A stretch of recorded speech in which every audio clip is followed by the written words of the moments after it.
Mission institute के YouTube channel पर मैं अजय सर सभी प्यारे दोस्तों का स्वागत करता हूं। मेरे प्यारे दोस्तों, जैसे कि हम संधि को पढ़ रहे थे और संधि के बिंदु पे हम अच्छे से चर्चा कर रहे थे, और आपके संधि के बिंदु पे जो पूर्व की क्लास है, आप अच्छे से पूर्व की क्लास को देख लीजिएगा। क्या करिएगा, अच्छे से पूर्व की क्लास को देख लीजिएगा, तो उसके बाद कोई आपका संधि में कोई भी आपका डाउट नहीं रहेगा। और मेरे प्यारे विद्वान साथियों, हम व्यंजन संधि पढ़ रहे थे। कौन संधि पढ़ रहे थे? व्यंजन संधि पढ़ रहे थे। और व्यंजन संधि में हम क्या पढ़ रहे थे? स्वर रहित माँ का नियम। क्या पढ़ रहे थे? स्वर रहित माँ का नियम पढ़ रहे थे। और स्वर रहित माँ के नियम पे हमने पहला नियम देखा था। क्या देखा था? पहला नियम कि स्वर रहित माँ के बाद, ध्यान सुनिएगा मेरी बातों को, स्वर रहित माँ के बाद यदि च ट त, ठीक ना, वर्गीय व्यंजन का पहला वर्ण का आ जाए, चा आ जाए, टा आ जाए, ता आ जाए, पा आ जाए, स्वर रहित माँ के बाद यदि क च ट त पा वर्गीय व्यंजन का कोई भी वर्ण योग करता है, वर्गीय व्यंजन का कोई भी वर्ण योग करता है, तो स्वर रहित माँ के स्थान पर या तो अनुस्वार हो जाएगा या हम पंचमाक्षर से काम चला सकते हैं, यानी वर्गीय व्यंजन के पांचवें वर्ण से काम चला सकते हैं। यह पहला नियम था स्वर रहित माँ का। यह क्या था? पहला नियम था स्वर रहित माँ का। अब हम दूसरे नियम की तरफ बढ़ेंगे। क्या करेंगे? हम दूसरे नियम की तरफ बढ़ेंगे। और दूसरा नियम आपका होता क्या है, उसे हम समझने का प्रयास करेंगे। दूसरा नियम देखिएगा, स्वर रहित माँ का, स्वर रहित माँ का सेकंड नियम।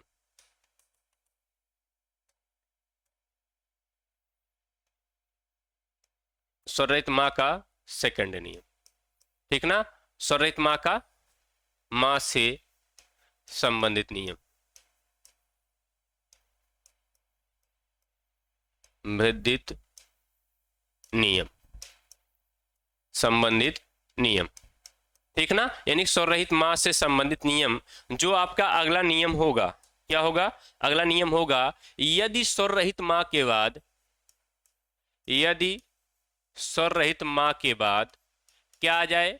अंतस्थ व्यंजन आ जाए। यदि स्वर रहित माँ के बाद अंतस्थ व्यंजन आ जाए या ऊष्म व्यंजन आ जाए, फिर से ध्यान सुनिएगा, यदि स्वर रहित माँ के बाद अंतस्थ या ऊष्म व्यंजन योग करता है, यानी कि अंतस्थ व्यंजन है या, रा, ला, वा, या फिर तालव्य सा, मूर्धन्य सा, दंत सा और हा, इनमें से कोई भी वर्ण योग करता है, तो स्वर रहित माँ के स्थान पर क्या आदेश हो जाता है? अनुसार आदेश हो जाता है। क्या आदेश हो जाता है? अनुसार आदेश हो जाता है। क्या हो जाता है? अनुसार आदेश हो जाता है। जैसे कि हम देखेंगे, सम प्लस योग, सम प्लस सार, सम प्लस योग, उसके बाद दूसरा है सम प्लस सार, सम प्लस सार, उसके बाद अगला हम देखेंगे, अगला शब्द हम लेंगे सम प्लस विधान, सम प्लस विधान। क्या लेंगे? विधान लेंगे, ठीक है ना। अब इधर देखना, बातों को समझना। हमने कहा था स्वर रहित माँ से संबंधित नियम पढ़ रहे थे। यदि स्वर रहित माँ के बाद, यदि स्वर रहित माँ के बाद अंतस्थ व्यंजन या ऊष्म व्यंजन योग करते हैं, अंतस्थ व्यंजन या ऊष्म व्यंजन योग करते हैं, तो स्वर रहित माँ के स्थान पर किसका, स्वर रहित माँ के स्थान पर किसका आगम हो जाता है? अनुसार का आगम हो जाता है। किसका आगम हो जाता है? अनुसार का आगम हो जाता है। हमने जैसे कहा सम प्लस योग। अब यहाँ पे सम प्लस योग को समझने का प्रयास करिएगा। अब यहाँ पे देखिएगा, स्वर रहित माँ के बाद क्या योग कर रहा है? या योग कर रहा। स्वर रहित माँ के बाद क्या योग कर रहा? या योग कर रहा। क्या कर रहा? या योग कर रहा है। तो स्वर रहित माँ के स्थान पर क्या हो जाएगा? अनुसार हो जाएगा। क्या हो जाएगा? अनुसार हो जाएगा। बाकी यथा स्थिति ऐसे ही रख दिया जाएगा। क्या हो जाएगा? अनुसार हो जाएगा। फिर से देखिए, क्या हो जाएगा? अनुसार हो जाएगा, ठीक है ना। अब जब अनुसार हो जाएगा, तो यह अनुसार कहाँ पे भाग जाएगा? सा पे भाग जाएगा, यानी क्या हो जाएगा? यह ये बाकी पद तोड़ जाए, संयोग हो जाएगा। क्या हो जाएगा? संयोग हो जाएगा।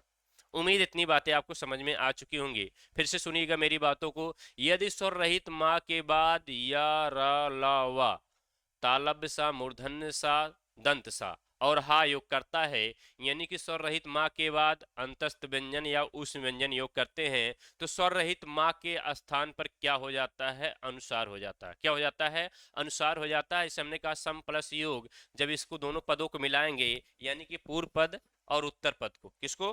पूर्व पद और उत्तर पद को जब मिलाया जाएगा, तो आप यहाँ पे देखिएगा, पूर्व पद उत्तर पद को जब मिलाएंगे तो आपका जो स्वर रहित माँ है वह अनुसार में परिवर्तन हो जाएगा और आपका क्या हो जाएगा? संयोग हो जाएगा। क्या हो जाएगा? संयोग हो जाएगा। ठीक है ना? इधर देखिएगा सम प्लस सार हो रहा है, तो यहाँ इसके स्थान पर क्या हो जाएगा? अनुसार का आगम हो जाएगा, यानी स्वर रहित माँ के स्थान पर क्या हो जाएगा? अनुसार हो जाएगा, और ये क्या होगा? संसार हो जाएगा। आपका क्या हो जाएगा? संसार हो जाएगा। क्या हो जाएगा? संसार हो जाएगा। और यहाँ पे देखिएगा सम प्लस विधान है, तो यहाँ जो आपका स्वर रहित माँ है वहां पे क्या हो जाएगा? अनुसार हो जाएगा। क्या हो जाएगा? अनुसार हो जाएगा। जब यहाँ पे अनुसार हो जाएगा, अब देखिएगा स्वर रहित माँ के बाद क्या योग कर रहा? वा योग कर रहा। क्या कर रहा? वा योग कर रहा है। जबकि स्वर रहित माँ के बाद क्या योग किया था? सा योग किया था। कौन सा सा? दंत सकार योग किया था, यानी दंत सा योग किया था। अब यहाँ पे देखिएगा स्वर रहित माँ के स्थान पे अनुसार हो जाता है, तो ये आपका क्या हो जाएगा? सम विधान हो जाएगा। क्या हो जाएगा? संविधान हो जाएगा। ठीक ना? सम प्लस विधान संविधान, सम प्लस सार संसार, सम प्लस योग संयोग। क्या हो जाएगा? संयोग हो जाएगा। ठीक है, उम्मीद इतनी बातें आप लोगों को समझ में आ चुकी होंगी। एक आध दो एग्जाम्पल और हम लेते हैं और करने का प्रयास करते हैं। जैसे हमने कहा सम प्लस वाद, इधर देख लीजिए, जैसे हमने कह दिया सम प्लस वाद, इसको हटा दीजिए। जैसे हमने कह लिया सम प्लस वाद, सम प्लस वाद क्या हो जाता है? सम प्लस वाद हो जाता है। अब यहाँ पे देखिएगा इस स्वर रहित माँ के स्थान पे क्या हो जाएगा? अनुसार हो जाएगा। क्या हो जाएगा? अनुसार हो जाएगा। और जब यह अनुसार हो जाएगा तो अनुसार कहाँ पे भाग जाएगा? दंत सा पे। कहाँ पे भाग जाएगा? दंत सा पे भाग जाएगा। तो अनुसार जब दंत सा पे भागेगा तो इस तरीके हो जाएगा, प्लस इस तरीके हो जाएगा। क्या हो जाएगा? संवाद। क्या हो जाएगा? संवाद हो जाएगा। यानी कि उम्मीद है ये वाला नियम आपको अच्छे से समझ में आ चुका होगा। फिर से समझिएगा, स्वर रहित माँ के बाद, स्वर रहित माँ के बाद यदि अंतस्थ या उष्ण व्यंजन योग करते हैं तो स्वर रहित माँ के स्थान पर अनुसार हो जाता है। क्या हो जाता है? अनुसार हो जाता है। जैसे हमने कहा सम प्लस योग, क्या कहा? सम प्लस योग क्या हो जाएगा? संयोग हो जाएगा, क्योंकि स्वर रहित माँ के स्थान पे क्या हो जाएगा? अनुसार हो जाएगा। और स्वर रहित माँ के बाद क्या योग कर रहा है? या योग कर रहा है। क्या योग कर रहा है? या योग कर रहा है। और इधर देखिएगा सम प्लस वाद, अब स्वर रहित माँ के स्थान पे क्या हो जाता है? अनुसार हो जाता है। और जब अनुसार हो जाएगा तो आपका क्या हो जाएगा? संवाद हो जाएगा। इधर देखिएगा हमने कहा सम प्लस विधान, तो क्या हो जाता है? आपका संविधान हो जाता है। सम प्लस सार हो जाता है, क्या हो जाता है? संसार हो जाता है। क्या हो जाता है? संसार हो जाता है। उम्मीद इतनी बातें आप लोगों को समझ में आ चुकी होंगी। इतना आप लोग शॉर्ट स्क्रीन बना लीजिए, इसके बाद फिर आगे बढ़ते हैं।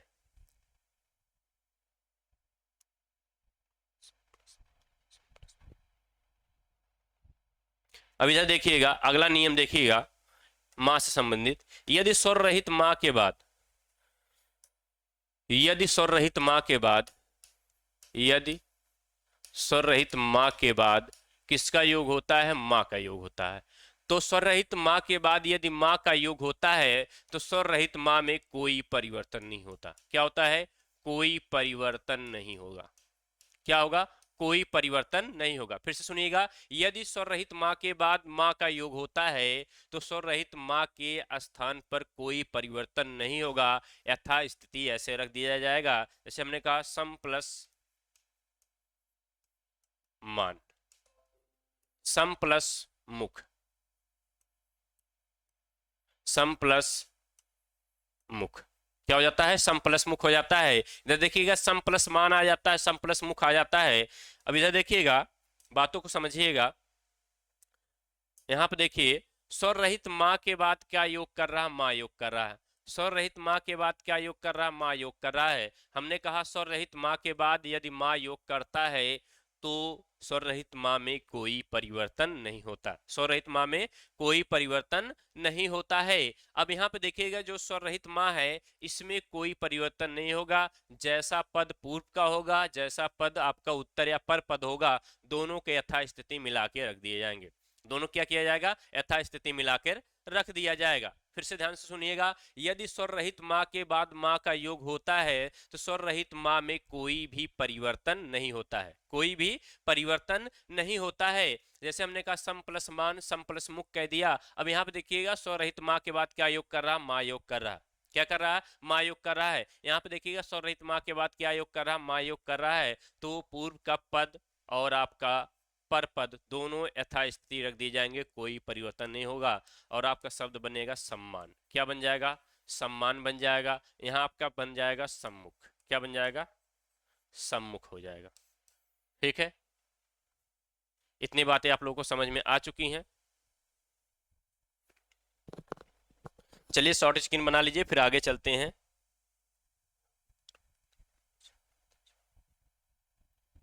चलिए आइए फिर अब व्यंजन संध के अगले नियम पे चलते हैं। अगला नियम है क्या, अगला नियम है क्या, इधर देखिएगा। अगला नियम है, अगला नियम क्या कहता है, यदि, फिर से सुनिएगा, यदि पूर्व का पद क्या हो, स्वरांत हो। यदि पूर्व का पद क्या हो, स्वरांत हो, उसके बाद क्या योग करे, छा योग करे, छतरी वाला छा योग करे। तो जब योग करता है, फिर से समझिएगा बात को, यदि पूर्व का पद, यदि पूर्व का पद क्या हो, स्वरांत हो, स्वर से अंत हो, स्वरांत हो। किससे हो, स्वरांत से अंत हो, यानी स्वर से क्या हो, अंत हो। उसके बाद क्या योग करे, छा योग करे। उसके बाद क्या योग करे, छा योग करे। तो जहां भी छा योग करेगा यहाँ पे चा का क्या हो जाएगा, आगम हो जाएगा। यहाँ पे क्या हो जाएगा, चा का आगम हो जाएगा। यानी कि मेरे कहने का तात्पर्य है, पूर्व का पद क्या हो, स्वरांत हो और उसके बाद क्या योग करे, छा योग करे। तो यहाँ पे प्लस के स्थान पे किसका आगम हो जाएगा, चा का क्या हो जाएगा, आगम हो जाएगा। क्या हो जाएगा, चा का आगम हो जाएगा। अगला नियम यही कहता है, क्योंकि ये जो नियम है छा से संबंधित नियम है। किससे संबंधित नियम है, छा से संबंधित नियम है, छा से संबंधित नियम, छा से संबंधित नियम है। ठीक है ना, फिर से बात को समझिएगा, यदि पूर्व का पद क्या हो, स्वरांत हो, यानी कि स्वर से अंत हो। क्या हो, स्वर से अंत हो। उसके बाद क्या योग करे, छा योग करे। उसके बाद क्या योग करे, छा योग करे। तो प्लस के स्थान पर चा का आगम हो जाता है। किसका आगम हो जाता है, चा का आगम हो जाता है। यानी कि मेरे कहने का तात्पर्य है ये है, जो आपका पूर्व का पद हो वह स्वर से अंत होने वाला हो। क्या हो, स्वर से अंत होने वाला हो। और आपके पर पद यानी उत्तर पद में क्या आ जाए, छा जाए। पर पद या उत्तर पद में क्या आ जाए, छा जाए। तो प्लस के स्थान पर किसका आगम हो जाता है, चा का आगम हो जाता है। किसका आगम हो जाता है, चा का आगम हो जाता है। जैसे हमने कहा सम प्लस छेद, हमने कह दिया सम प्लस छेद। क्या कह दिया, सम प्लस छेद कह दिया। जैसे हमने कहा परि प्लस छेद, क्या कह दिया, परि प्लस छेद। बातों को ध्यान से समझिएगा, दो एग्जाम्पल हमने लिया है, सम प्लस छेद, परि प्लस छेद। अब यहाँ पे देखिएगा सम प्लस छेद, परि प्लस छेद में यहाँ पे देखिएगा हमने कहा था यदि, यहाँ अनुप्लस छेद कर लीजिएगा, यहाँ पे अनुप्लस छेद करिएगा। अब हो गया, ठीक है, अनुप्लस छेद करिएगा, ठीक, कोई दिक्कत, अनुप्लस छेद, परिपलस छेद। अब यहाँ पे बात को समझने का प्रयास करिएगा। हमने कहा था यदि पूर्व का पद क्या हो, स्वरांत हो। किससे अंत हो, स्वर से अंत हो। और यहाँ पे देखिएगा स्वर से अंत हो रहा है, ठीक है। उसके बाद क्या योग करे, छा योग करे। क्या योग करे, छा योग करे। तो हमने कहा था प्लस के स्थान पे किसका आगम हो जाता है, स्वर रहित चा का आगम हो जाता है। किसका आगम हो जाता है, स्वर रहित चा का आगम हो जाता है। अब यहाँ पे देखिएगा अनु में, अब यहाँ पे जो आपका स्वर लगा हुआ है, अनु में जो स्वर लगा हुआ है वह कौन सा स्वर है, हरसु। कौन सा स्वर है? ह्रस्व है। और परि में जो आपका स्वर लगा हुआ है यहाँ पे कौन सा स्वर है? ह्रस्व है, यहाँ पे आपका ह्रस्व उ है। अब देखिएगा स्वरांत से अंत हो रहा है, यानी स्वर से क्या हो रहा है? अंत हो रहा है। उसके बाद क्या योग कर रहा है? छा योग कर रहा है। उसके बाद क्या योग कर रहा है? छा योग कर रहा है। तो प्लस के स्थान पे किसका आगम हो जाएगा? चा का आगम हो जाएगा। किसका आगम हो जाएगा? चा का आगम हो जाएगा। मेरे प्यारे साथियों, उम्मीद इतनी बातें आपको समझ में आ चुकी होंगी। अब इनको जब पूर्व पद को और उत्तर पद को एक साथ रखेंगे तो यहाँ पे देखिएगा आपका क्या हो जाएगा? इधर आपका अनुथा ही और इधर आपका छेद था ही। ठीक है, अनुथा ही, छेद था ही, और उसके बाद इन तीनों पदों को आप अगर मिला देंगे, तीनों बातों को अगर आप मिला देंगे तो आपका क्या हो जाएगा? अनुच्छेद हो जाएगा। क्या हो जाएगा? अनुच्छेद हो जाएगा। मेरी मेरी बात को अच्छे से आप समझ पा रहे हैं? यानी कि अनु प्लस छेद क्या होता है? अनुच्छेद हो जाता है। यहाँ पे देखिएगा पर ही आपका था, ऐसा रख दीजिए, और आपका छेद था, ऐसा रख दीजिए। अब इन सभी पदों को अगर आप अच्छे से मिला देंगे, इन सभी पदों को आप अच्छे से मिला देंगे तो आपका क्या हो जाएगा? परिच्छेद हो जाएगा। क्या हो जाएगा? परिच्छेद हो जाएगा। यानी कि जब पूर्व का पद क्या हो? स्वरांत हो। क्या हो? स्वरांत हो। उसके बाद छा योग करे। क्या योग करे? छा योग करे। तो प्लस के स्थान पर चा का क्या हो जाता है? आगम हो जाता है। और जब आगम हो जाएगा, जैसे आपने देखा, अनुप्लस छेद अनुच्छेद हो जाएगा, परिप्लस छेद परिच्छेद हो जाएगा। उम्मीद इतनी बातें आपको समझ में आ चुकी होंगी। जैसे हमने कहा, एक एग्जांपल और लेते हैं, बी प्लस छेद। क्या लेते हैं? बी प्लस छेद। जैसे हमने कहा बी प्लस छेद। अब ये देखिएगा, जो आपका पूर्व का पद है ये स्वरांत है, क्योंकि इसमें कौन सा स्वर भैया छिपा हुआ? ह्रस्वी। कौन सा स्वर छुपा हुआ है? ह्रस्वी छुपा हुआ है। उसके बाद आपका क्या आ रहा है? छारा। क्या आ रहा? छारा है। तो यानी प्लस के स्थान पर चा का आगम हो जाएगा। किसका आगम हो जाएगा? चा का आगम हो जाएगा। प्लस के स्थान पर क्या आगम हो जाएगा? चा का आगम हो जाएगा। और यहाँ पे देखिएगा, जब चा का आगम हो जाएगा तो तीनों पदों को यथास्थिति अगर आप मिला लेंगे, तीनों पदों की यथास्थिति अगर आप मिला लेंगे तो आपका क्या हो जाएगा? विच्छेद हो जाएगा। क्या हो जाएगा? विच्छेद हो जाएगा। ठीक है ना? इधर अनुपलच्छेद अनुच्छेद, परिपलच्छेद परिच्छेद, बी पलच्छेद विच्छेद। उम्मीद है ये नियम आपको समझ में आ चुका होगा। चलिए आगे बढ़ते हैं।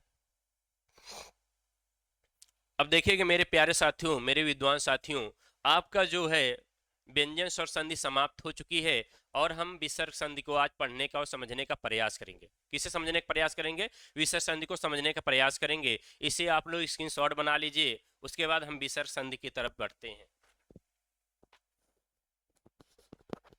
ठीक ना? चलिए आगे देखते हैं। हमने आपको संधि में कहा था, ये देखिएगा, हमने आपसे कहा था संधि में अगर स्वर के बाद स्वर आता है, क्या आता है? स्वर के बाद स्वर आता है तो हमें स्वर संधि प्राप्त होती है। अगर स्वर के बाद व्यंजन आता है तो हमें व्यंजन संधि प्राप्त होती है। और हमने कहा था यदि व्यंजन के बाद स्वर आता है तब भी हमें व्यंजन संधि प्राप्त होती है। व्यंजन के बाद यदि स्वर आता है तो हमें कौन सी संधि प्राप्त होती है? व्यंजन संधि प्राप्त होती है। और यदि व्यंजन के बाद व्यंजन आता है, व्यंजन के बाद व्यंजन आता है, तब भी हमें व्यंजन संधि प्राप्त होती है। कौन संधि प्राप्त होती है? व्यंजन संधि प्राप्त होती है। और यदि विसर्ग के बाद स्वर आता है तो हमें विसर्ग संधि प्राप्त होती है। कौन संधि प्राप्त होती है?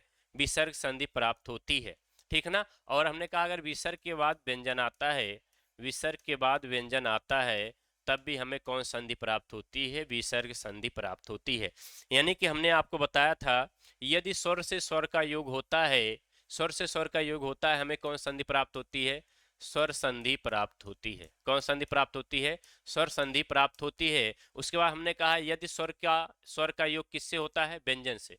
यदि व्यंजन का योग किससे होता है? स्वर से। यदि व्यंजन का योग व्यंजन से होता है तो हमें कौन सी संधि प्राप्त होती है? हमें जो है व्यंजन संधि प्राप्त होती है। कौन संधि होती है? व्यंजन संधि प्राप्त होती है। कौन संधि प्राप्त होती है? व्यंजन संधि प्राप्त होती है। उसके बाद हमने कहा था आपसे यदि विसर्ग के बाद स्वर योग करे, विसर्ग के बाद व्यंजन योग करे तो हमें तीसरी संधि कौन सी प्राप्त होती है? विसर्ग संधि प्राप्त होती है। विसर्ग संधि प्राप्त होती है। क्या होती है? विसर्ग संधि प्राप्त होती है।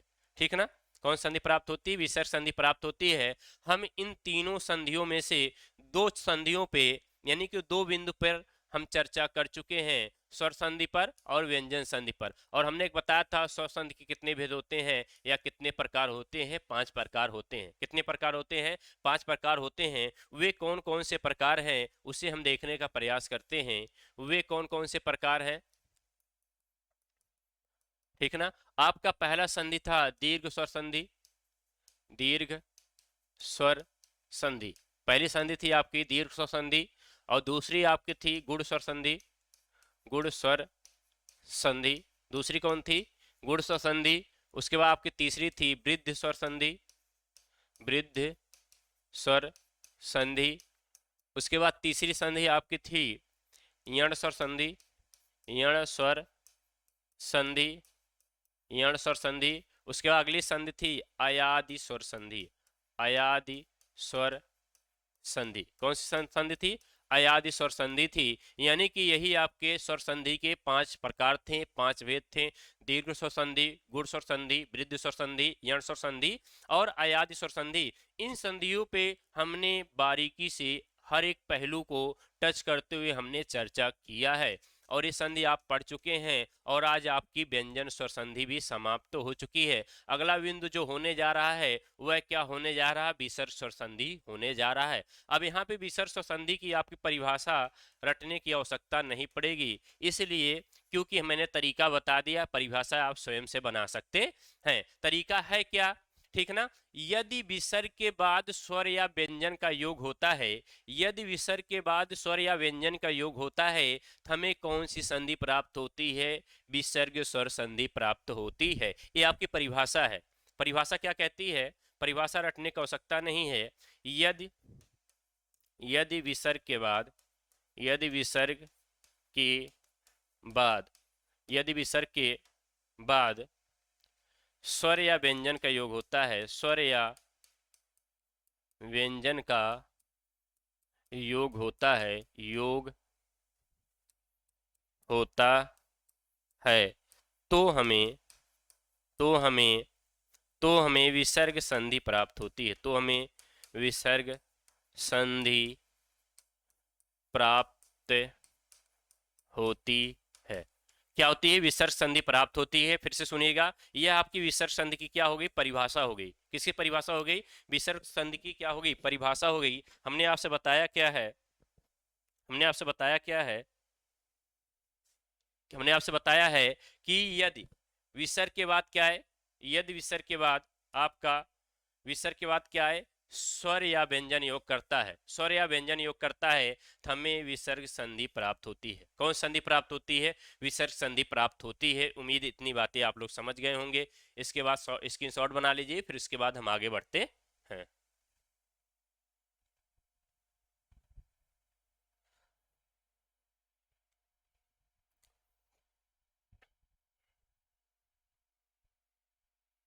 अब इधर देखिएगा, आगे चलते हैं। आगे क्या है स्थिति समझने का प्रयास करते हैं।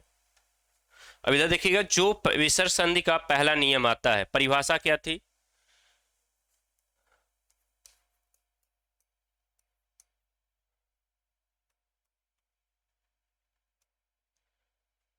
विसर्ग संधि की परिभाषा क्या थी? विसर्ग संधि की परिभाषा क्या थी? विसर्ग संधि की क्या थी? परिभाषा क्या थी?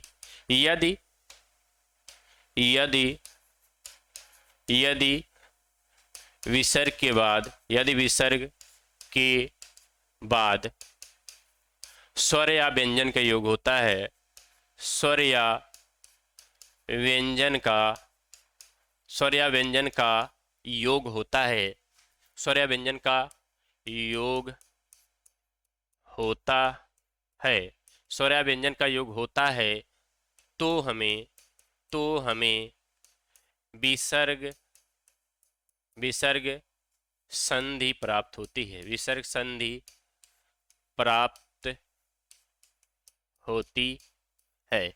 कौन संधि प्राप्त होती है? विसर्ग संधि प्राप्त होती है। और विसर्ग संधि का पहला नियम है, विसर्ग संधि का जो नियम है, नियम नंबर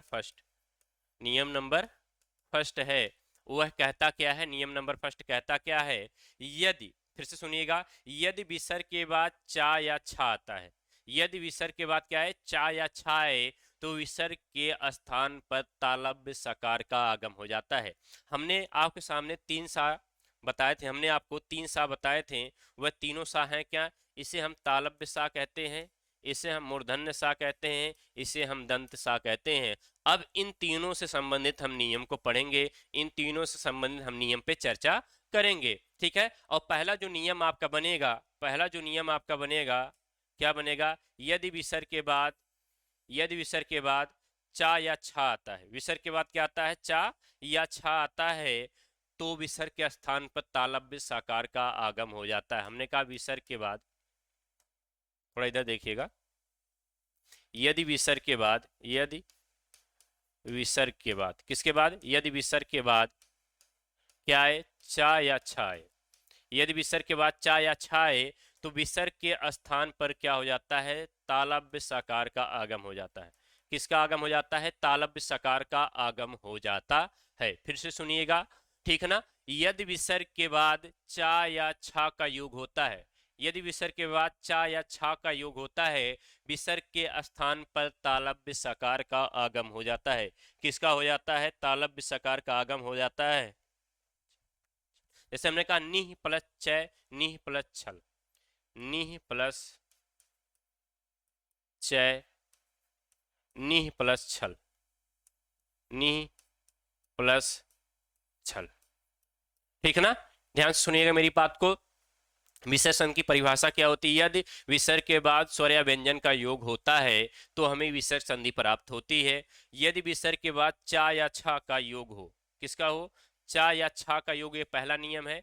यदि विसर्ग के बाद चा या छा का योग हो तो हमें तालव्य सकार का क्या हो जाता है, आगम हो जाता है, या आगम करना पड़ जाता है। अब हमने कहा निह प्लस चय, हमने कहा निह प्लस चय। अब यहाँ पे देखिएगा विसर्ग के स्थान पे क्या हो जाएगा, तालव्य सकार का आगम हो जाएगा। और यहाँ पे देखिएगा विसर्ग के बाद क्या योग करे, चा या छा योग करे, विसर्ग के बाद क्या योग करे, चा या छा योग करे। अब यहाँ पे देखिएगा विसर्ग के बाद चा योग कर रहा है, क्या योग कर रहा है, चा योग कर रहा है। यहाँ पे देखिएगा विसर्ग के बाद आपका छतरी वाला छा योग कर रहा, क्या कर रहा, छतरी वाला छा योग कर रहा है। और जब छा योग कर रहा है तो उसके स्थान पर, यानी किसके स्थान पर, विसर्ग के स्थान पर तालव्य सकार का क्या हो जाएगा, आगम हो जाएगा। विसर्ग के स्थान पर किसका आगम हो जाएगा, तालव्य सकार का आगम हो जाएगा, वह भी स्वर रहित, यानी तालव्य सकार क्या होगा, स्वर रहित होगा।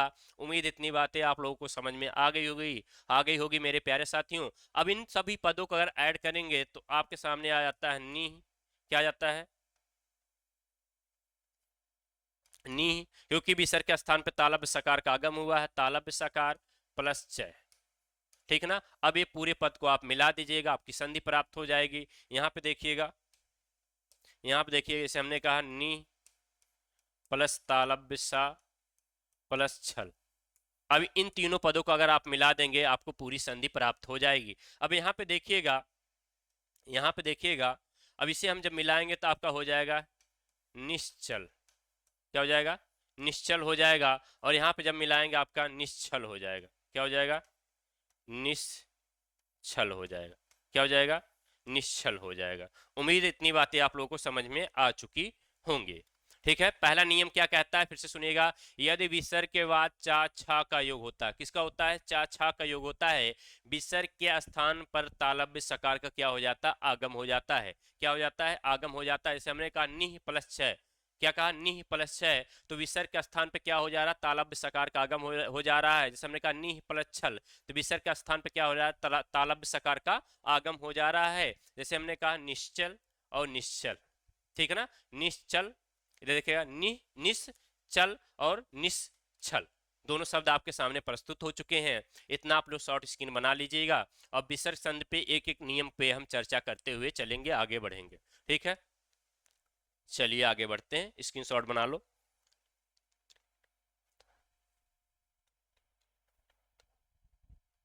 अब इधर देखिएगा अगला नियम क्या कहता है, यदि विसर्ग के बाद टा ठा आता है, क्या आता है, टा ठा आता है। अगला नियम है आपका,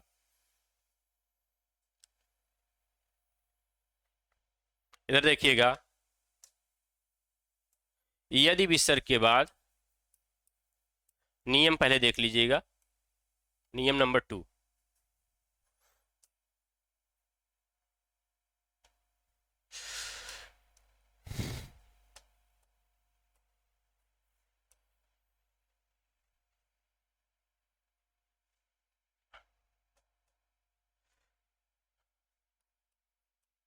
नियम नंबर 2, यदि विसर्ग के बाद, यदि किसके बाद, विसर्ग के बाद, किसके बाद, विसर्ग के बाद, यदि विसर्ग के बाद टा या ठा आता है, यदि विसर्ग के बाद टा ठा आता है, तो विसर्ग के स्थान पर किसका आगम हो जाएगा, विसर्ग के स्थान पर किसका आगम हो जाएगा, मूर्धन्य सकार का आगम हो जाएगा। किसका हो जाएगा, मूर्धन्य सकार का आगम हो जाएगा। यदि विसर्ग के बाद टा या ठा आता है, ध्यान सुनना मेरी बात को, यदि विसर्ग के बाद टा या ठा आता है, तो विसर्ग के स्थान पर मूर्धन्य सकार का क्या हो जाता है, आगम हो जाता है।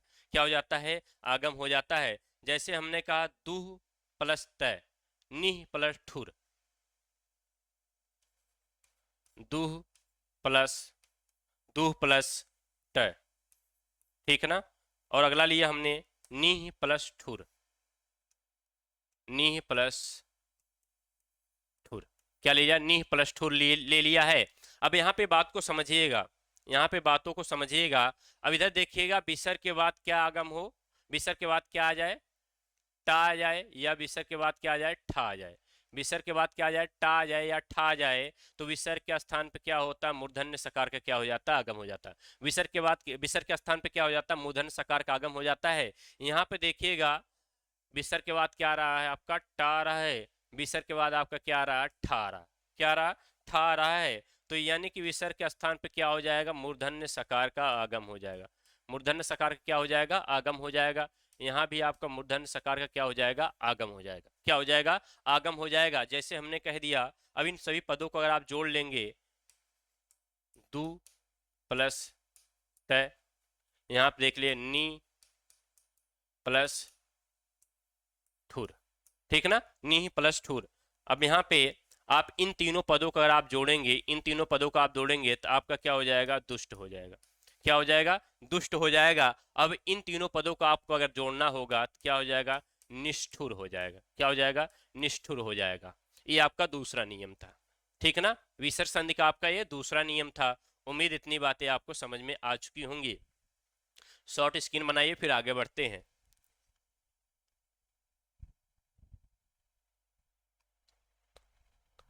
अब इधर देखिएगा, अगले नियम पे चलते हैं। अगला नियम कहता क्या है, यदि विसर्ग के बाद, यदि विसर्ग के बाद ता या थाय, क्या है, ता या थाय, फिर से सुनिएगा मेरी बात को, यदि विसर्ग के बाद क्या है, ता या थाय, नियम नंबर 3 क्या कहता है, नियम नंबर 3, ठीक ना। यदि विसर्ग के बाद, यदि विसर्ग के बाद क्या आ जाए, ता या था आ जाए, यदि विसर्ग के बाद ता या था आ जाए, विसर्ग के स्थान पर दंत सकार का क्या हो जाता है, आगम हो जाता है। विसर्ग के स्थान पर किसका आगम हो जाता है, दंत सकार का क्या हो जाता है, आगम हो जाता है, ठीक ना। यानी कि विसर्ग के बाद यदि ता था का योग होता है, तो विसर्ग के स्थान पर दंत सकार का क्या हो जाता है, आगम हो जाता है। जैसे, जैसे नमः प्लस ते, नमः प्लस ते। उसके बाद आपका अगला आता है, अगला आपका आता है मनः प्लस तप, मनः प्लस तप, ताप कर लीजिए, तप ना करिए, मनः प्लस ताप, ठीक है ना। अब इधर देखिएगा, नमः प्लस ते आ जाता है, तो यहां देखिएगा विसर्ग के स्थान, विसर्ग के बाद क्या आ रहा, ता योग कर रहा, क्या योग कर रहा, ता योग कर रहा है। तो विसर्ग के स्थान पर किसका आगम हो जाएगा, दंत सकार का क्या हो जाएगा, आगम हो जाएगा। प्लस इधर क्या हो जाएंगे, ते हो जाएंगे, प्लस इधर आपकी यथा स्थिति ये स्थिति आ जाएगी। तो आप जब पूरा पद को जोड़ेंगे, तो आपका पद क्या हो जाएगा, नमस्ते। आपका पद क्या हो जाएगा, नमस्ते हो जाएगा। क्या पद हो जाएगा आपका, नमस्ते हो जाएगा। अब यहाँ पे देखिएगा, यहाँ पे भी किसका आगम हो जाएगा, दंत सकार का आगम हो जाएगा। किसका आगम हो जाएगा, दंत सकार का आगम हो जाएगा, प्लस ताप हो जाएगा, प्लस क्या हो जाएगा, ये हो जाएगा। ठीक ना। अब इन सभी पदों को अगर आपस में मिला देंगे, इन सभी पदों को अगर आपस में मिला दिया जाएगा तो क्या हो जाएगा, मनस्ताप हो जाएगा। क्या हो जाएगा, मनस्ताप हो जाएगा। उम्मीद है इतनी बातें आपको समझ में आ चुकी होंगी। उम्मीद है जो विसर्ग संधि के तीनों नियम हमने बताया है वह नियम समझ में आ चुके होंगे। यानी कौन कौन सा नियम था, कौन कौन सा, तालव्य सा वाला, जब विसर्ग के स्थान पर तालव्य सा हो रहा था, मूर्धन्य सा हो रहा था और दंत सा हो रहा था। यानी कि हम तालव्य सा से संबंधित नियम पढ़ चुके हैं और मूर्धन्य सा से संबंधित नियम पढ़ चुके हैं और जो है आपका दंत सा से संबंधित नियम पढ़ चुके हैं कि विसर्ग के बाद यदि चा या छा आता था तो दंत विसर्ग के स्थान पर क्या होता था, मूर्धन्य तालव्य सकार का आगम हो जाता, सॉरी, यदि विसर्ग के बाद क्या आता था, चा या छा आता था तो विसर्ग के स्थान पर किसका आगम हो जाता था, तालव्य सकार का आगम हो जाता था। और अगर विसर्ग के बाद क्या आता था, विसर्ग के बाद या टा या ठा आता था तो विसर्ग के स्थान पर मूर्धन्य सकार का क्या हो जाता था, आगम हो जाता था। और यदि विसर्ग के बाद ता या था रहा है तो विसर्ग के स्थान पर दंत सकार का क्या हो जाएगा, आगम हो जाएगा। पूर्व की क्लास थोड़ा देखते हैं हमने क्या क्या पढ़ा है।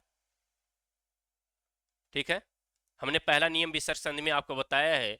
पहला नियम है यदि विसर्ग के बाद क्या आ जाए, चा या छा जाए, क्या आ जाए, चा या छा जाए तो विसर्ग के स्थान पर क्या हो जाता है, तालव्य सकार का आगम हो जाता है। पहला नियम ये हमने देखा। और दूसरा देखा है यदि विसर्ग के बाद टा या ठा आता है, क्या आता है, टा या ठा आता है तो विसर्ग के स्थान पर मूर्धन्य सकार का आगम हो जाता है ना। और अगला नियम हमने देखा है यदि विसर्ग के बाद ता या था आता है तो विसर्ग के स्थान पर दंत सकार का क्या हो जाता है, आगम हो जाता है। क्या हो जाता है, आगम हो जाता है। पहला नियम ये आपका था और उसके बाद दूसरा नियम ये आपका है, उसके बाद तीसरा नियम ये आपका था।